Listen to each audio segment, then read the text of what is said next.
Well, so I'd like to welcome the lovely Maggie Brady from Pearl Redesigns, who's my first guest this morning. Hello guys. Hi, how are you doing? Thank you. Oh, Maggie, it's great to have you with us, and you do really inspire me because it is exactly the way I have always been. You know, using things that I have myself, buying secondhand, although they call it pre-loved now. But I've even been doing that in my own wardrobe for 20 or 30 years. What gave you the idea of actually setting up Pearl Redesigns? Well, Pearl Redesigns comes from I lived in New York, and we would have bought and sold houses and done different jobs, and as we all know, doing up our houses is expensive, so trying to furnish it then wasn't just as easy. Yes. So I would have always bought second hand. We would have gone to charity shops, we would have gone to flea markets, we would have gone to all these different places that had good quality second hand things. Yes. And we would have just used them and done them up for the house. And there's so much out there that people don't understand can have so much potential. So that's where it started for me. And then when I moved back here, I came from New York with a 40-foot container, and that was all my possessions in that container. But I came back to a house that was half the size. So I ended up giving a lot of stuff away. But then as I moved again, I started to change everything. So I've had a lot of things for the past 20 years. Yeah. But I keep changing them up for different areas of the house. I reupholster different chairs, different fabrics. So there's lots of ways To give a piece a new lease of life. Yeah. What are the other ways that you would restyle or upcycle? Well, if you think of a dressing table doesn't just have to be a dressing table in the bedroom. It can be a nice hall piece. It can be a bathroom vanity. So we have upstyled, and we've taken pieces of furniture that you would find in other places in the home, and particularly bathroom vanities. It's a great place. I think there is an image there somewhere of how we have done that. It can be painted up. You can add a marble top if there's water for it. You can restyle for TV units.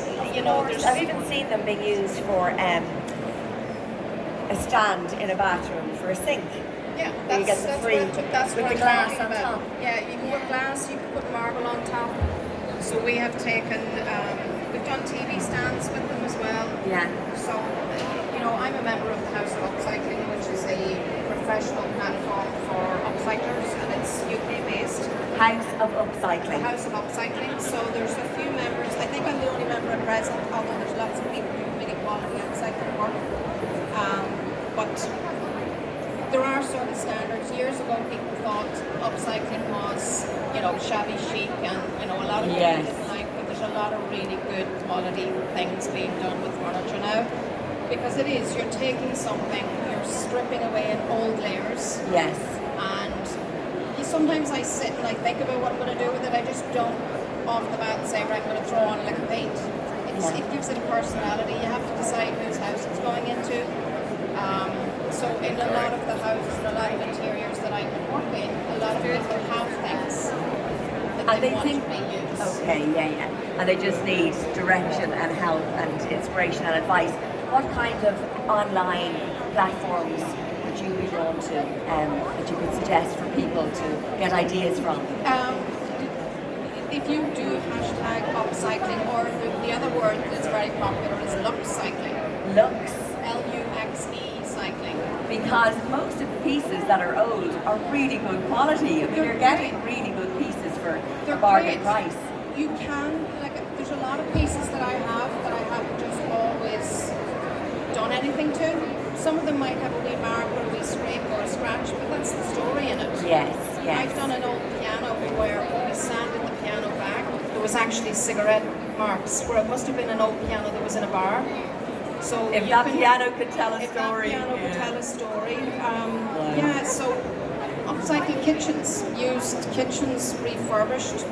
Yeah, especially if it's a solid wood kitchen. I Solid hate wood. to see those kind of things just dumped.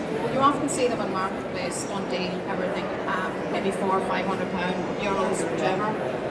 What you can do with that, if you take some careful planning, I mean, if you know your kitchen's measurements, and you have a good joiner on board, it's really huge savings. I mean, Yes. I work with two kitchen companies. When they know what I'm looking for, I'll let them know I'm looking for a certain type of a door or a certain look. And honestly, we have one of the kitchens that's there up on that. have a look We at the bought the photos, yeah. kitchen initially for £1,500. Wow. So it was a solid kitchen. And yes, there were some extras went in, some countertops and all of that, new hardware. And that's The countertops, the colour of the units, even mixing colours, you know, where an island is a different colour, and then the accessories, like the door handles, like, you know, the the tap. backsplash. Yes. So Can change a lot of so times when you start pulling out a kitchen, you don't know what's behind that kitchen. And you mightn't be ready for everything you're going to get. much. And then you've got the appliances, you've got everything to reconsider when you're doing that. Yes. So recently we did a kitchen for a lady who, kitchen was 25 years in her house. Her family, nobody believes it's the same kitchen because in actual fact we left the tiles and the backsplash there. But we picked the colours that really worked. Yes. So we made those tiles disappear. Can we see some photos? Look, there's some here behind us. That's the kitchen there now. That's 25 years old. No, that kitchen was £1,500. That was a pre-loved or pre-used kitchen that we Oh my goodness. put in, and And that you just sanded it down sanded and it down, repainted it? repainted it. All obviously it got butcher block countertops on it. Yes. I actually did the painting of that one myself too, and that floor, that's a concrete floor. So I painted that concrete floor to look like we were initially the. But the border and everything is Yeah, so, that's is that a that's a stencil? stencil border in gold and gilding. But it's different, it's quirky. There's nobody going to walk in there and say, I've seen that before. It was a Yes. resin floor that this client wanted, and resin floors are expensive. So I just decided that it was a concrete wash, that I would use that and we would see where it went. So it's really, really fun. That's all gold gilding there and work that I did on a hotel in Bamara, Walsh's Hotel. Hotel. So that's a huge room. So I painstakingly went round because they didn't want to pull off all of that paneling. Gosh, I hope Repainted not. it. No, it's So beautiful. I did the whole lot And of it makes gold such on a that. feature of Yeah. that detail. What else?